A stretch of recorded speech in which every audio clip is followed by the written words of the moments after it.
Hello everyone, आज हम BA second year का पेपर 1 क्लोथिंग एंड टेक्सटाइल्स को डिस्कस करेंगे। कल के लेक्चर में हम बात कर रहे थे फैंसी यार्न्स के बारे में। फैंसी यार्न्स है ना। फैंसी यार्न्स को हम और किस नाम से जानते हैं? कॉम्प्लेक्स यार्न्स के नाम से, है ना। तो फैंसी यार्न्स, कॉम्प्लेक्स यार्न्स, मिश्रित धागे, जटिल धागे, ठीक है, इन नामों से इनको जाना जाता है।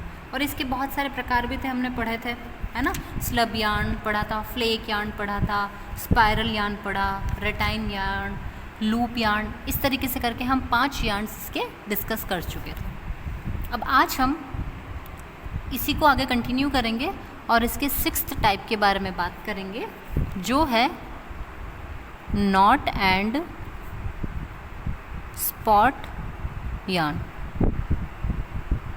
Not and spot yarn. अब देखिए, जो नॉट एंड स्पॉट यार्न है ना, नॉट का मतलब क्या होता है? मीन्स कहीं पर गिठान लगी होती है ना, तो उसको हम क्या कहते हैं? नॉट कहते हैं ना, जिस जगह पे गिठान लगी होती है उसको, तो वो आपके नॉट एंड स्पॉट यार्न हो जाता है।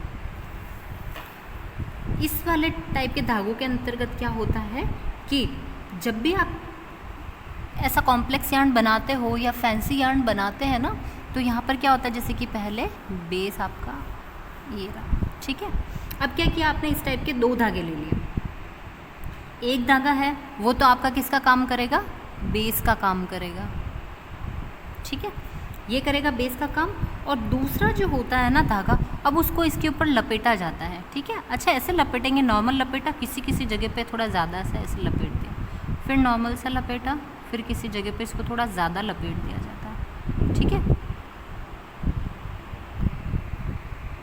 तो अब आप देखिए, आपको थोड़ा थोड़ा सा विजिबल डिफरेंस लग रहा है, जैसे यहाँ पे थोड़ा ऊंचा ऊंचा दिख रहा है, यहाँ दिख रहा है, यहाँ दिख रहा है। तो ये क्या होता है कि इस तरीके से जहाँ जहाँ पर आप बहुत देर तक, मीन्स एक निश्चित अंतराल के ऊपर, मीन्स हर थोड़ी थोड़ी, जैसे कि 2-2 इंच का, 1-1 इंच का, 3-3 इंच का आप गैप ले लेते हो और उसके बाद में अच्छे से यहाँ पर धागे को लपेट देते हो। फिर लपेटते जाते हो, फिर एक जगह पे बहुत सारा लपेट दिया, फिर धीरे धीरे लपेटा, फिर बहुत सारा लपेट दिया। तो इस तरीके से जब यार्न को अच्छे से इसके ऊपर लपेट दिया जाता है ना, तो कौन सा धागा यहाँ पर आपको ना गिठानों का या नॉट होने का आभास हो जाता है कि यहाँ पर गिठान सी पड़ रही है, तो उस धागे को नॉट एंड स्पॉट यार्न कहते हैं। स्पॉट्स भी कह सकते हो आप इसको, ठीक है। अब आप इसके अंदर वेरिएशन भी कर सकते हैं, जैसे कि डिफरेंट कलर हम यूज़ कर सकते हैं, डिफरेंट कलर्स का यूज़ किया जा सकता है, ठीक है। जैसे आपने अंदर का धागा लिया, ऊपर का धागा ले रहे हो, कहीं पर आपने किस कलर से नॉट बना दी, फिर आगे कंटिन्यू करते हो, यहाँ कलर अलग हो गया, या फिर 3-4 मिक्स कलर के आपने धागे लेकर के और फिर उसके बाद इसको कंटिन्यू किया, ठीक है। तो ये होता है बेसिकली आपका नॉट एंड स्पॉट यार्न, ठीक है। जब इसको इस प्रकार से गांठों से बांध दिया जाता है, अब देखो हमने यहाँ पे क्या किया, बेस यार्न का यूज़ कर लिया, इफेक्ट का हमने यूज़ कर लिया, ठीक है। अब हम यूज़ करेंगे बाइंडर यार्न का। अब हम इसको यहाँ से क्या करेंगे, बाइंड कर देंगे with the help of binder yarn, ठीक है। बाइंडर यार्न का यूज़ करके हम इसको प्रिपेयर कर लेंगे, फाइन। तो ये होता है आपका नॉट एंड स्पॉट यार्न, ठीक है। अगला धागा आता है, ये है ग्रैंडल यार्न।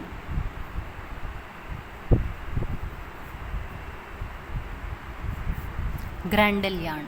अब देखिए, जो ग्रैंडल यार्न है, इसमें हम क्या करते हैं, 2 या 2 से ज़्यादा कलर के जो धागे होते हैं उनको एक साथ में मिला करके उनकी ट्विस्टिंग कर ली जाती है, स्पिनिंग कर ली जाती है। तो आप इसको कौन सा धागा कहते हो? ग्रैंडल धागा। मीन्स यूजिंग डिफरेंट कलर्स, ठीक है। बाय यूजिंग डिफरेंट कलर्स हमने क्या किया, रेड, ग्रीन, ब्लू, ये वो ऐसा ऐसा करके हमने अलग अलग कलर के धागे लिए, इनकी क्या कर दी, ट्विस्टिंग, प्लस फिर इसके बाद में हमने क्या करी, स्पिनिंग कर दी, और फिर हमने धागा तैयार कर लिया। तो ये आपका ग्रैंडल यार्न कहलाता है, ठीक है। एक धागा और आता है जिसकी भी हम बात कर ही लेते हैं, ये है स्ट्रेच यार्न। अब देखिए, स्ट्रेच आपको नाम से समझ में आता है, स्ट्रेचेबल कपड़ा आप समझते ही हैं, जिस कपड़े को आप खींचते हो वो खिंच जाता है और छोड़ते हो तो वापस अपनी पूर्व आकृति के अंतर्गत आ जाता है, ठीक है। या फिर अगर बहुत ही छोटे साइज़ का कपड़ा है और स्ट्रेची कपड़ा है तो किसी भी शेप और साइज़ का पर्सन उसको पहन सकता, मीन्स एक स्किनी गर्ल भी उसको वेयर कर सकती है, तो एक फैट गर्ल होगी वो भी उसको वेयर कर सकेगी, ठीक है। वो स्ट्रेचेबल कपड़ा होता है। तो इस टाइप का क्या होता है, जो स्ट्रेचिंग इफेक्ट होता है ना, दो तरीके से क्रिएट किया जा सकता है, या तो जो उसकी वीविंग की जाती है, ठीक है, या फिर उसकी जो निटिंग की जाती है ना, उसकी वजह से एक उसमें स्ट्रेच डेवलप हो, और एक ये हो सकता है कि स्ट्रेच यार्न्स का यूज़ करके आप बना सको। तो दोनों तरीके से आप स्ट्रेचेबल क्लॉथ जो होता है वो उसका निर्माण आप कर सकते हो, ठीक है। अच्छा, जब स्ट्रेच यार्न होता है ना, ये वाले धागे आर्टिफिशियल मेथड्स के थ्रू प्रिपेयर किए जाते हैं, ठीक है। तो क्या होता है कि इनकी एक कैरेक्टरिस्टिक होती है कि जब आप इनको खींचते हो ना तो ये कैसे हो जाते हैं, फैल जाते हैं, लंबे हो जाते हैं, और जब छोड़ते हो तो वापस अपनी पूर्वाकृति के अंतर्गत आ जाते हैं, ठीक है। बेसिकली ये जो धागे होते हैं थर्मोप्लास्टिक फाइबर्स होते हैं, ठीक है, जो कि हाई टेम्परेचर को भी सहन कर लेते हैं, ठीक है। अब क्या होता है, एक प्रॉपर इसको टेम्परेचर दिया जाता है, ठीक है, जिससे इसका जो शेप है, साइज़ है, इसकी कंडीशन है, ठीक है, इन सबको या इसकी आकृति जो होती है इन सबको फिक्स कर दिया जाता है। क्या कर दी जाती है, फिक्सिंग कर दी जाती है। तो उससे क्या है कि जिस कंडीशन में इसको फिक्स किया है ना, अब ये वैसा का वैसा ही रहेगा। अब आप चाहे इसको रगड़ लो, धो लो, फ्रिक्शन दे दो, ठीक है, खींच लो, कुछ भी कर दो, पटक पटक के धो लो, लेकिन उसके बाद में भी जो इसकी खुद की क्वालिटी होगी ना वो कहीं पर भी नहीं जाएगी, ठीक है। लेकिन देखिए, क्योंकि मैंने अभी आपको बताया कि ये कौन से होते हैं, थर्मोप्लास्टिक फाइबर्स, ठीक है। अब ये थर्मोप्लास्टिक फाइबर है, मीन्स ये हाई टेम्परेचर तक भी रह जाते हैं, लेकिन अगर इनको बहुत ज़्यादा हाई टेम्परेचर दिया जाता है ना तो उस टाइम पर क्या होता है कि ये जो धागे होते हैं, फाइबर्स होते हैं या यार्न्स होते हैं इसके, वो क्या होने लग जाते हैं, मेल्ट होने लग जाते हैं, पिघल जाते हैं, ठीक है। तो इनको बहुत ज़्यादा टेम्परेचर नहीं दिया जाता है, ये तो पिघल जाएंगे, या फिर इनका जो शेप होगा या वो कैसा हो जाएगा, शेप बिगड़ जाएगा, ख़राब हो जाएगा इनका शेप, ठीक है। अब देखो, इस टाइप के जो धागे होते हैं इससे आप लूप्ड यार्न्स बना सकते हो, कर्ल यार्न बना सकते हो, नॉट वाले, स्पाइरल वाले, किसी भी टाइप के आप यार्न जिनसे बना सकते हो, ठीक है। और जैसा कि हमको पता है कि ये क्या होता है कि चाहे किसी भी साइज़ और शेप का पर्सन हो उसको ये फिट आ जाते हैं, है ना। और आप इनको चाहो जैसे पहन करके आप सो भी गए, पहन करके आप ट्रैवल भी कर लिए, ठीक है, तो भी चल जाता है। सबसे बड़ी बात, इनको ज़्यादा मेंटेनेंस की ज़रूरत नहीं होती है, लो मेंटेनेंस क्लॉथ होता है ये, ठीक है। जैसे आपको वॉश करना, जो भी करना कीजिए, बहुत ज़्यादा प्रेस की ज़रूरत भी नहीं होती है इसको, ठीक है। तो इससे बेसिकली इस टाइप के जो यार्न्स होते हैं ना, इनसे कौन से क्लोथ्स बनाए जाते हैं, फ्री साइज़ क्लोथ्स इससे बनाए जाते हैं, फ्री साइज़, ठीक है। तो फ्री साइज़ कपड़ा कैसा होता है, किसी भी साइज़ का व्यक्ति उसको पहन सकता है, चाहे वह मोटा हो चाहे पतला हो, सबको एक सिंगल साइज़ सबको बैठ जाता है, ठीक है। वो फ्री साइज़ क्लोथ्स होते हैं और ये बहुत ज़्यादा फेमस होते हैं कपड़ा, ठीक है, क्योंकि क्या होता है इसमें साइज़ तो होता नहीं, तो लोगों के लिए बहुत इजी होता है इनको पिक करना, ठीक है। अब हम अगला टाइप पढ़ेंगे इसका, ये है टेक्सचर्ड यार्न, ठीक है। टेक्सचर्ड यार्न को आप कौन सा धागा, बनावटी धागा भी कहते हो, टेक्सचर्ड धागा भी कहते हैं, है ना, बहुत सारे नाम हैं इसके। अब देखिए, जो टेक्सचर्ड यार्न है ना, ये स्ट्रेच यार्न का ही एक करेक्टेड फॉर्म है, ठीक है। स्ट्रेच यार्न जो है इसी से टेक्सचर्ड यार्न का निर्माण किया गया है, ठीक है। अब देखो, इसके अंतर्गत क्या होती है कि बेसिकली जो नायलॉन के धागे होते हैं ना, उसका यूज़ करके और फिर इसको बनाया जाता है। अच्छा, नायलॉन कौन सा फाइबर होता है, हम सभी को पता है कि यह एक प्रकार का थर्मोप्लास्टिक फाइबर है ना। ये हाई टेम्परेचर को भी सहन कर लेते हैं, ठीक है, टॉलरेट कर लेते हैं। साथ ही साथ में इनकी क्वालिटीज़ कैसी होती है, जैसे सिल्क के जैसी होती है, बहुत ही लश्चरस होते हैं, सुंदर होते हैं, बहुत ही फाइन होते हैं, स्मूथ होते हैं, ठीक है। और क्या है कि जैसे इनकी प्रॉपर्टी काफ़ी सिमिलर होती है किसके, सिल्क के, है ना। तो अब क्या है, देखो सिल्क की मेंटेनेंस बहुत ज़्यादा करनी पड़ती है, पर यहाँ पे नायलॉन को आपको मेंटेन ही नहीं करना है ज़्यादा, आपको प्रॉब्लम ही नहीं आएगी इसको मेंटेन करने में, क्योंकि ना तो आपको इसको वॉश करते टाइम ध्यान रखना है, ना इसकी प्रेसिंग का ध्यान रखना है, ना इसको स्टोर करते टाइम ध्यान रखना है, तो किसी चीज़ की ज़रूरत इसके अंतर्गत नहीं होती है। और साथ ही साथ इसकी सर्विसेबिलिटी भी बहुत अच्छी होती है, जबकि सिल्क की इतनी अच्छी नहीं है। क्यों? क्योंकि एक तो वो नेचुरल फाइबर है, और दूसरा क्या है कि बहुत ही सॉफ्ट और बहुत ही मतलब नाजुक टाइप का फाइबर होता है वो, इसलिए। अब देखिए, जो नायलॉन है ये पहनने में कंफर्टेबल भी होता है, ऐसी बात नहीं, लेकिन किसी किसी टाइम पे कई सारे आपको नायलॉन के फैब्रिक ऐसे मिलेंगे ना जो आपको कंफर्टेबल नहीं लगेंगे पहनने में, ठीक है। आपको ऐसा लगेगा कि ये तो मेरी स्किन को इरिटेट कर रहा है, ठीक है, ये बहुत ज़्यादा पर्सपिरेशन हो रहा है, स्वेटिंग हो रही है मतलब उसमें, ठीक है। तो अब क्या है, देखो, क्योंकि इसकी अब्जॉर्बेंसी पावर अच्छी नहीं होती ना, क्योंकि ये प्रॉपर और एक प्योरली केमिकल वाला फाइबर है, इसलिए, ठीक है। तो इसके अंतर्गत क्या होता है, इसकी इस गुण को बढ़ाने के लिए, ठीक है, और इसको अच्छा करने के लिए क्या किया जाता है, इससे टेक्सचर्ड यार्न बना लिया जाता है, ठीक है। टेक्सचर्ड यार्न बना लेते हैं ना इससे, तो उससे क्या होता है, इसकी क्वालिटी और चेंज हो जाती है, ठीक है। अब ये कंफर्टेबल भी होते हैं, अब्जॉर्बेंसी पावर भी थोड़ी थोड़ी सी इसकी बढ़ जाती है। उसका रीज़न क्या है, क्योंकि बाकी हम नायलॉन से जो नॉर्मल फैब्रिक बना रहे थे वो इतना कॉम्पैक्ट फैब्रिक बन रहा था, इतना कॉम्पैक्ट था ना कि उसके अंतर्गत कोई खाली जगह ही नहीं थी, जहाँ से हवा जो होती है या एयर होती है वो पास हो जाए। लेकिन जब टेक्सचर्ड यार्न से हम क्या करते हैं कि उसके धागे को थोड़ा सा स्ट्रेच बना देते हैं, ठीक है। अब इससे जो बना हुआ कपड़ा होगा ना, उसके अंदर बहुत सारे एयर होल्स बन जाएंगे, ठीक है।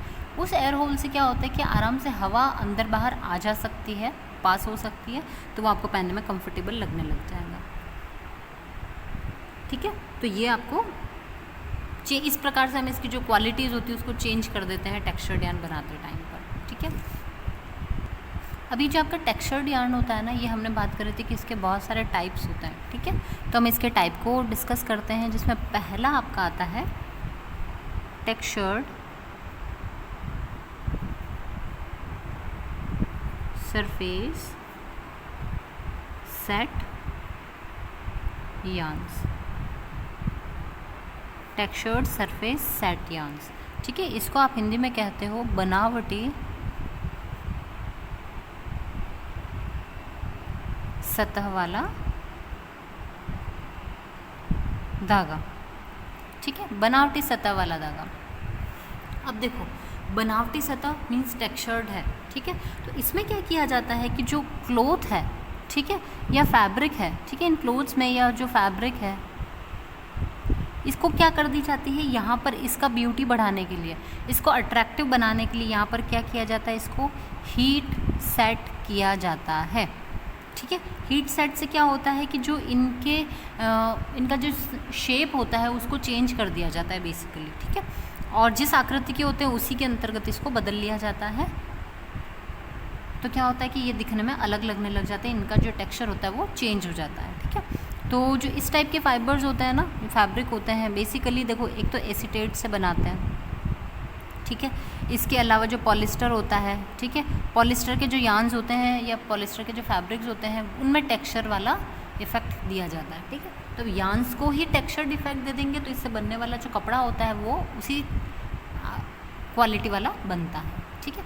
अब देखिए, इसका एक छोटा सा एग्जांपल आपको देते हैं। जैसे हम हीट सेट की बात करते हैं ना, तो जैसा कोई भी यार्न है, यार्न को हमने क्या किया, हीट सेट किया और फिर उसके बाद में उसकी चेंज हो गई। जैसे कि आपके हेयर है, बाल है ना, आप इनको क्या करते हो, कर्ल करते हो, तो आप क्या करते हो, हीट सेट ही तो करते हो इनको। तो आपने क्या किया, उस पर हीट रॉड के ऊपर जब आप अपने बालों को थोड़ी सी देर के लिए लगा करके रखते हो और उसको ऑन रखते हो, है ना, तो क्या होता है, गर्माहट से जो आपके बाल होते हैं वो जो स्ट्रेट हैं अब वो कर्ल्स में कन्वर्ट हो जाएंगे, है ना, कर्ल्स बन जाते हैं उससे। तो आपने क्या किया, आपके बालों को हीट सेट किया। तो उसी तरीके से जैसे एसीटेट है, पॉलिस्टर है, इसके यार्न्स को भी हीट सेट दिया जाता है। तो उससे क्या होता है कि टेक्सचर्ड सरफेस सेट यार्न्स बन जाते हैं और फिर उनसे क्लोजर फैब्रिक बनाए जाते हैं जिनकी क्वालिटी डिफरेंट होती है, ठीक है।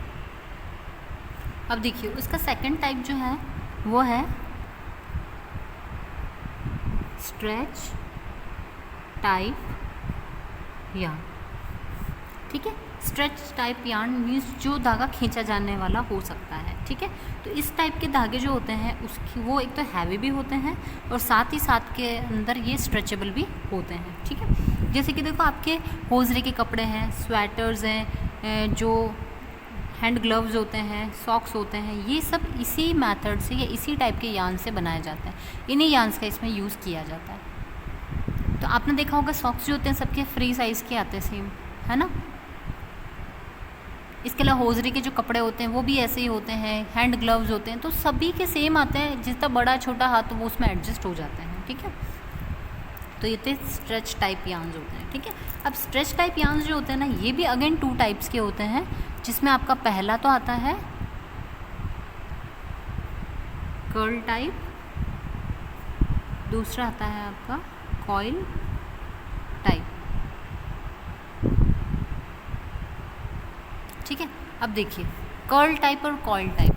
कर्ल टाइप के अंतर्गत क्या होता है कि देखो आप जैसे गिफ्ट रैप करवाते हो, ठीक है, तो आपने देखा होगा उसके ऊपर एक रिबन लगाया जाता है, ठीक है। प्लास्टिक टाइप का एक वो रिबन आता है ना उसको, तो उसका एक फ्लावर बन जाता है और उसके नीचे जो लगे रहते हैं ना, तो क्या करते हैं वो बिल्कुल स्ट्रेट होता है। तो चाकू की तेज़ धार लेकर के हम उसके ऊपर कैसे एकदम से एक स्वाइप करते हैं, तो आपने देखा होगा कि ऑटोमेटिकली उसके ऊपर कर्ल्स बन जाते हैं, है ना।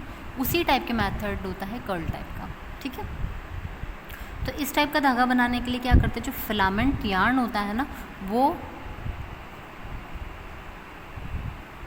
इस फिलामेंट यार्न को जब ये गर्म होता है, ठीक है, उस टाइम पर ही क्या किया जाता है, इसको जो शार्प नाइव्स होते हैं, ठीक है, उससे होकर के इसको गुजारते हैं, ठीक है। तो गर्म चाकुओं से जब होकर के गुजरता है ना, तो उस टाइम पर क्या होता है कि इसका जो धागा होता है वो ऑटोमेटिकली उसके अंदर कर्ल्स बन जाते हैं, ठीक है।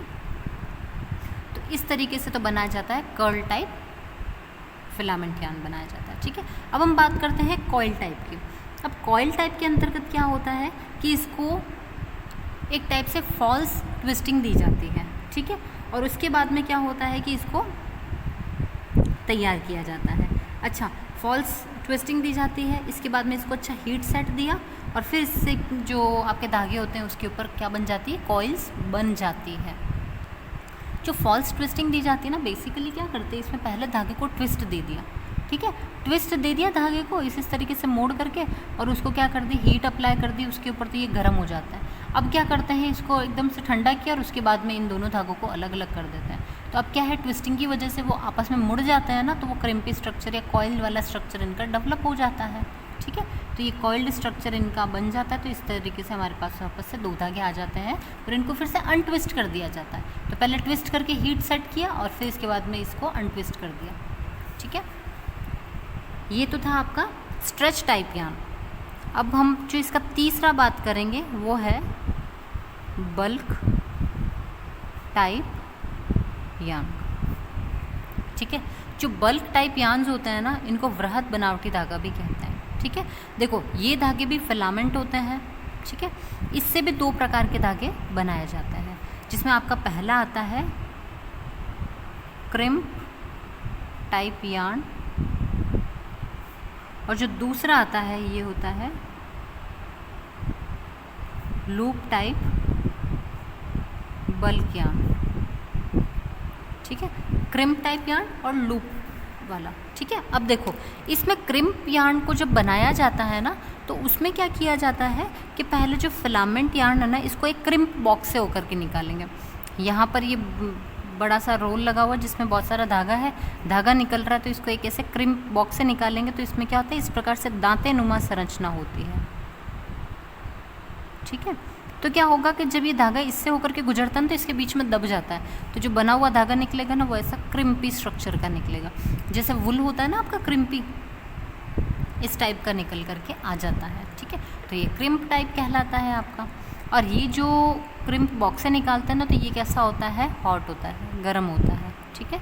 तो जिसकी वजह से क्या होता है कि गर्माहट की वजह से ये धागे जो होते हैं हल्के से मेल्ट हो जाते हैं, सॉफ्ट हो जाते हैं और इनके ऊपर ये स्ट्रक्चर डेवलप होता है। फिर एकदम से इनको ठंडा कर दिया जाता है, तो ये हमेशा के लिए फिक्स हो जाते हैं, ठीक है। फिर इनका टेक्सचर चेंज नहीं होता है ना। तो और दूसरा आता है लूप बल्क यार्न। अब लूप बल्क यार्न में क्या किया जाता है कि जैसे कि एक स्पूल के ऊपर धागा लिपटा हुआ है बहुत सारा, अब क्या करेंगे, यहाँ से धागा निकल रहा है ना, तो एक बॉक्स के अंतर्गत जाता है, ठीक है। इसको क्या कहते हैं, देखो या तो हीट चैम्बर कहते हैं, ठीक है, हीट चैम्बर कहते हैं, या फिर क्रिम्प बॉक्स भी इसको कहा जाता है, ठीक है। इसमें क्या करेंगे कि यहाँ से जब धागा जाता है तो इस नोज़ल के थ्रू इसके अंदर घुसा देते हैं और बहुत तेज़ इसको हवा ऐसी दी जाती है कि ये हवा के प्रेशर से अंदर भर जाता है। अब क्योंकि हीटेड चैम्बर है तो क्या होगा, अगर आप ज़बरदस्ती किसी के अंदर क्या करोगे कि जैसे धागा डाल दोगे इस बॉक्स के अंतर्गत, तो क्या होगा, धागा जब अंदर आएगा ना तो वही ऐसे ऐसे ऐसे ऐसे सेट हो जाएगा अंदर आकर के, ठीक है। और क्योंकि यहाँ पे हीट सेट, तो अब इसका जो स्ट्रक्चर जैसा बन रहा है ना वैसा का वैसा ये स्ट्रक्चर इसका बाहर भी निकलेगा, ठीक है। तो जिसकी वजह से क्या होता है कि ऑटोमेटिकली इसके अंतर्गत क्या बन जाते हैं, आपके लूप्स बन जाते हैं, ठीक है, लूप बनता है। अब इसको किसी हीट सेट की ज़रूरत नहीं है क्योंकि आपने हीटेड चैम्बर से ही तो इसको निकाला है, और हीटेड चैम्बर से निकाला तो ऑटोमेटिकली इसके ऊपर हीट अप्लाई हो चुकी है, इसने अपना टेक्सचर ग्रहण कर लिया है, ठीक है। अब इसको स्पूल के ऊपर लपेट लिया जाएगा, ठीक है। तो इस तरीके से बनता है आपका बल्क टाइप यार्न बनता है, जो कि क्रिम्प होता है, एक लूप टाइप होता है, ठीक है। और स्ट्रेच यार्न होता है जिसका भी कर्ल टाइप और कॉइल टाइप दो प्रकार इसके होते हैं, ठीक है। तो देखिए आज के लेक्चर में हमने फैंसी यार्न्स और जो हमारे कॉम्प्लेक्स यार्न्स थे इनको डिटेल में डिस्कस किया और इसका क्लासिफिकेशन आज हमने कंप्लीट किया है, ओके। आई होप आपको ये आज का लेक्चर अच्छे से समझ में आया होगा। अगले वीडियो में मिलेंगे नए टॉपिक के साथ। Thank you.